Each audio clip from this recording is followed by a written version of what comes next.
नमस्ते मित्रों, आज मैं आपको बताने वाला हूं ईश्वर के बारे में। ईश्वर किसे कहते हैं, भगवान किसे कहते हैं, भगवान के क्या लक्षण हैं, ईश्वर के क्या लक्षण हैं, हमें किसकी पूजा करनी चाहिए, किसकी नहीं करनी चाहिए। ये आपको ये प्रश्न इधर दिए हैं, उस प्रश्नों के जवाब को आप बार बार रटन करोगे और अपने मन से सोचोगे तो आपको एक अलग ही विजन मिलेगा, एक अलग ही सोच मिलेगी। तो हम यहाँ ईश्वर के बारे में जो प्रश्न है उसके बारे में आगे बढ़ते हैं। पहला प्रश्न होता है ईश्वर के बारे में, ईश्वर किसे कहते हैं। जवाब है जो सर्वज्ञ है, नियंता है, चेतन सत्ता को ईश्वर कहते हैं।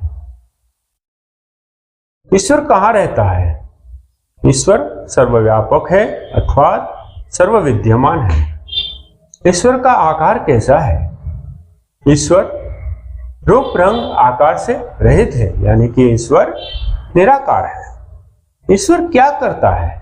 ईश्वर सृष्टि की रचना, व्यवस्था व प्रलय करता है। ईश्वर ने सृष्टि को क्यों बनाई? ईश्वर ने सृष्टि को हमारी सुख व शांति व कर्मों का फल देने के लिए बनाई। निराकार भी कर्ता हो सकता है, हाँ, निराकार भी कर्ता हो सकता है। जैसे जीवात्मा, जीवात्मा को आप देख नहीं सकते, फिर भी वो आपके शरीर के रूप में कार्य कर रहा है।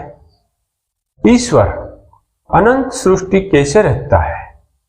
सर्वज्ञ, सर्वव्यापक व सर्वशक्तिमान होने से। ये सृष्टि किससे बनती है? प्रकृति अर्थात सत्व, रज, तम नामक 3 पदार्थों से बनती है। संसार में कितने पदार्थ हैं? 3। ईश्वर, जीवात्मा व प्रकृति, ये तीनों पदार्थ हैं संसार के अभिन्न अंग है। ये ईश्वर सर्वत्र है तो सृष्टि किसमें है? ईश्वर में। जैसे निराकार आकाश में ब्रह्मांड है। क्या ईश्वर भी एक पदार्थ है? हाँ, जिसमें गुण हो उसे वस्तु या पदार्थ कहते हैं। निराकार में भी गुण होते हैं, हाँ, जैसे निराकार वायु में स्पर्श का गुण होता है। ईश्वर में कौन से गुण हैं? ज्ञान, बल, क्रिया, न्याय, आनंद आदि अनंत गुण है। ईश्वर न्यायकारी कैसे है? सर्वज्ञ, सर्वशक्तिमान व निस्वार्थी होने से न्यायकारी है। ईश्वर को चेतन क्यों कहते हैं? क्योंकि चेतन ही कर्ता और व्यवस्थापक होता है। ईश्वर को कौन बनाता है? कोई नहीं। ईश्वर जन्म मरण से रहित यानी अनादि है। अनादि किसे कहते हैं? जिसकी उत्पत्ति व विनाश कारण न हो उसे अनादि कहते हैं। उत्पत्ति विनाश किसका होता है? उत्पत्ति जड़ वस्तुओं का, जैसे सूर्य, पृथ्वी, शरीर आदि की उत्पत्ति होती है। जड़ व चेतन में क्या भेद है? जड़ में इच्छा, ज्ञान व प्रयत्न नहीं होता, जैसे पत्थर में परिवर्तन, बनना, बिगड़ना होता है। रूप, रंग, छोटा बड़ा आकार होता है। चेतन में चेतन के गुण क्या है? इच्छा, ज्ञान व प्रयत्न होते हैं चेतन में। परिवर्तन, बनना, बिगड़ना नहीं होता है। रूप, रंग, आकार नहीं होता, चेतन में नहीं होता। जैसे जीवात्मा जो आंखों से ही नहीं दिखाई दे, ऐसी निराकार वस्तु ईश्वर को कैसे माना जा सकता है? तो इसका जवाब है सुख, दुख, शब्द, गुरुत्वाकर्षण बल, सॉफ्टवेयर, ये सब हमको दिखते नहीं है, फिर भी हम उसके मानते हैं। तो आंखों से ईश्वर नहीं दिखता है, फिर भी उसको हमें मानना पड़ेगा। बिना चेतन सत्ता ईश्वर की सृष्टि अपने आप क्यों नहीं बन सकती? क्योंकि सृष्टि रचना में नियम है, क्रम है, व्यवस्था है, और जड़ पदार्थ स्वयं नहीं बन सकता। जैसे घड़ी स्वयं नहीं बन सकती, उसको व्यवस्थित सुचारू रूप से चलाने के लिए हमको बनाना पड़ता है। अतः जहां भी नियम, क्रम, व्यवस्था होगी वहां चेतन सत्ता का अस्तित्व सिद्ध ही होगा। अनेक विद्वान ईश्वर को नहीं मानते, ऐसा क्यों है? ये लोग ईश्वर, आत्मा और प्रकृति के गुण कर्म स्वभाव को ठीक ठीक नहीं जानते। ये यहाँ आपको 2-3 उदाहरण दिए गए हैं जो बाहर के वैज्ञानिकों ने स्टेटमेंट दिया है उसका। आगे बढ़ते हैं। बिना हाथ पैरों के निराकार ईश्वर संसार कैसे बनाता? इसका उदाहरण दिया है जैसे चुंबक बिना हाथ पैर के न होने से भी लोहे को खींच लेता है। सूर्य किरणें गति कर लेती है, विद्युत रेलगाड़ी चला लेती है, वैसे ही निराकार ईश्वर बिना हाथ पैरों के सृष्टि रच देता है। ईश्वर साकार क्यों नहीं? साकार सर्वज्ञ अजर अमर नहीं होता जैसे मनुष्य है। मनुष्य अजर अमर नहीं होता। क्या सृष्टिकर्ता एक ही है? हाँ, क्योंकि सृष्टि में सर्वत्र एक ही नियम क्रम और व्यवस्था है। ईश्वर अनेक क्यों नहीं है? सृष्टि रचनादि में सर्वत्र एक रूपता होने से ईश्वर अनेक नहीं है, क्योंकि सब जगह पे सृष्टि में एक रूपता है। ईश्वर से हमारा क्या संबंध है? ईश्वर हमारा माता पिता, गुरु व राजा है। ईश्वर से क्या मांगना चाहिए? विद्या, बल, बुद्धि व आनंद मांगना चाहिए। ईश्वर आनंद कैसे मिलता है? ईश्वर की शुद्ध स्तुति, प्रार्थना, उपासना करके। स्तुति, प्रार्थना, उपासना का अर्थ यहाँ क्या है? ईश्वर के न्याय, बल, ज्ञानादि गुणों की प्रशंसा करना स्तुति कहलाती है। ईश्वर से विद्या, बल, बुद्धि व सहायता मांगना प्रार्थना कहलाती है। ईश्वर के ज्ञानादि गुणों को धारण करने का अभ्यास उपासना कहलाती है। ईश्वर की स्तुति, प्रार्थना, उपासना का विशेष फल क्या है? स्तुति से ईश्वर के न्याय, दया आदि कल्याणकारी गुणों में प्रेम होना। प्रार्थना से निरभिमानता, आत्मा में नम्रता, परिश्रम में प्रेम होना। उपासना से ईश्वर के ज्ञान व आनंद से परिपूर्ण होना, हो जाना, ये उसका फल है। प्रार्थना से इच्छा पूर्ण होती है? नहीं, प्रार्थना से परिश्रम करने से इच्छा पूर्ण होती है। किन ग्रंथों में ईश्वर का वर्णन है? वेद, उपनिषद, दर्शन शास्त्र, मनुस्मृति में। ईश्वर सगुण है या निर्गुण? ईश्वर सगुण व निर्गुण दोनों है। एक ही ईश्वर सगुण निर्गुण दोनों कैसे हो सकता है? ईश्वर सर्वज्ञ, दयालु, शुद्ध, पवित्र आदि गुणों के होने से सगुण है।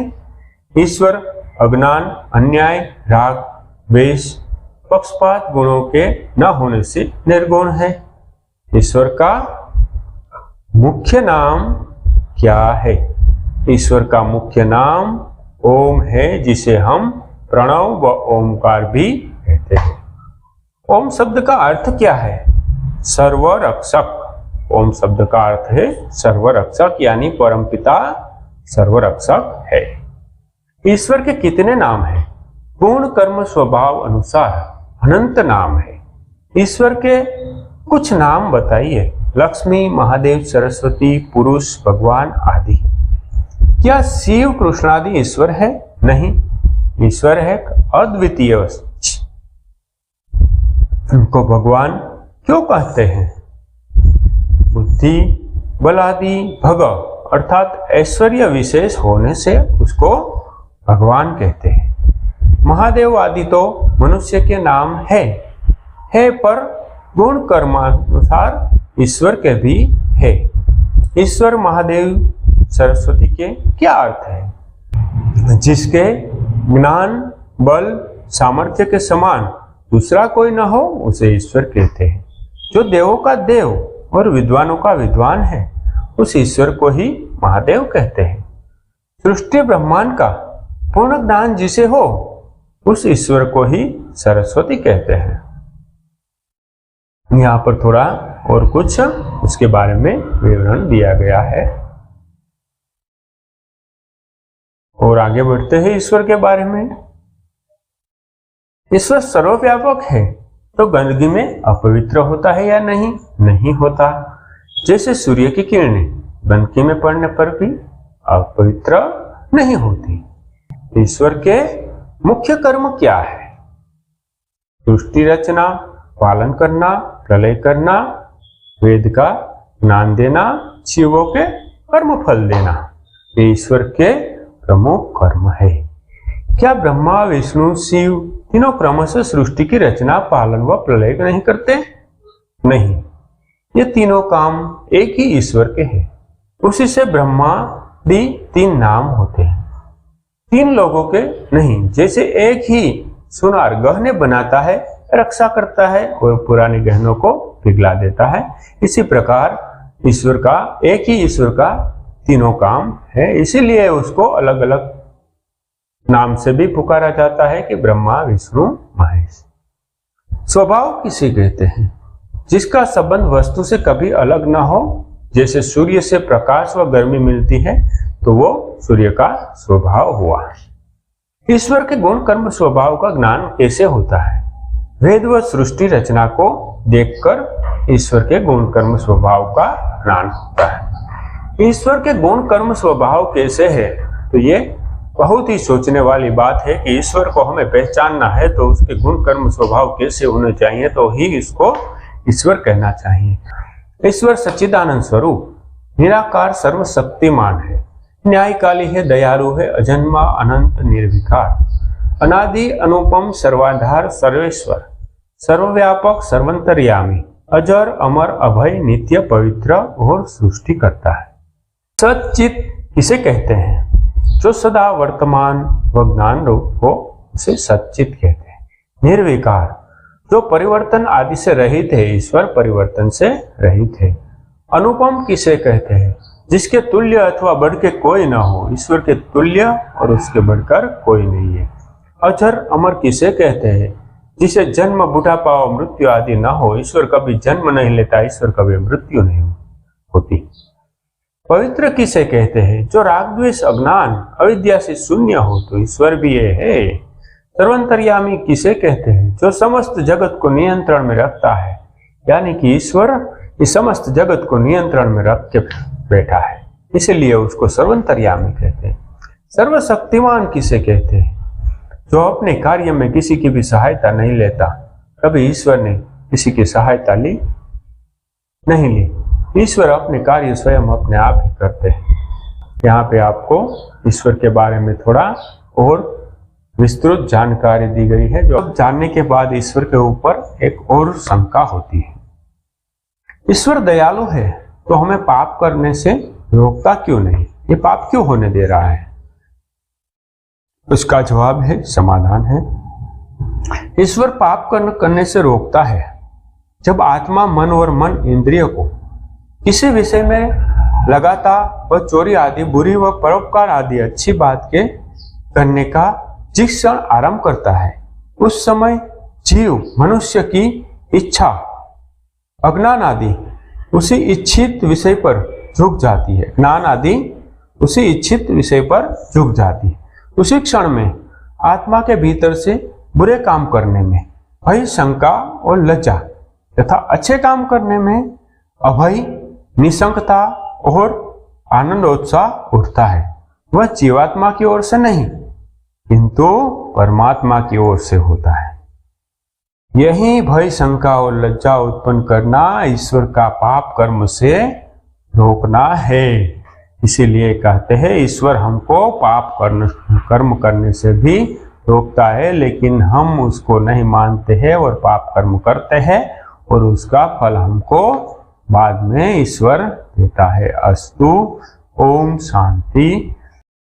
तो मित्रों, आज यहाँ आपको ईश्वर के बारे में, जो उसका सही सही स्वरूप है, उसके गुण कर्म स्वभाव है, उसके बारे में जो प्रश्न थे उसके कुछ उत्तर देने का प्रयास किया है। और भी आपके मन में बहुत ईश्वर के विषय एक शंका होगी, तो मैं आपको एक पुस्तक का नाम दे रहा हूँ, सत्यार्थ प्रकाश, स्वामी दयानंद सरस्वती लिखित है। उसमें आपको और भी ईश्वर विषयक जो भी आपके प्रश्न है उसका जवाब मिलेगा, शंकाएं है उसका समाधान भी मिल जाएगा। तो आप एक बार अवश्य यह पुस्तक पढ़ें और ईश्वर के सच्चे स्वरूप को, सच्चे शिव को जाने। ऐसी मेरी इस वीडियो के अंत में आपको एक प्रार्थना है, तो आप इस चैनल को सब्सक्राइब करें और अगर ये वीडियो अच्छा लगा हो तो उसको शेयर करें। अस्तु। ओम शांति।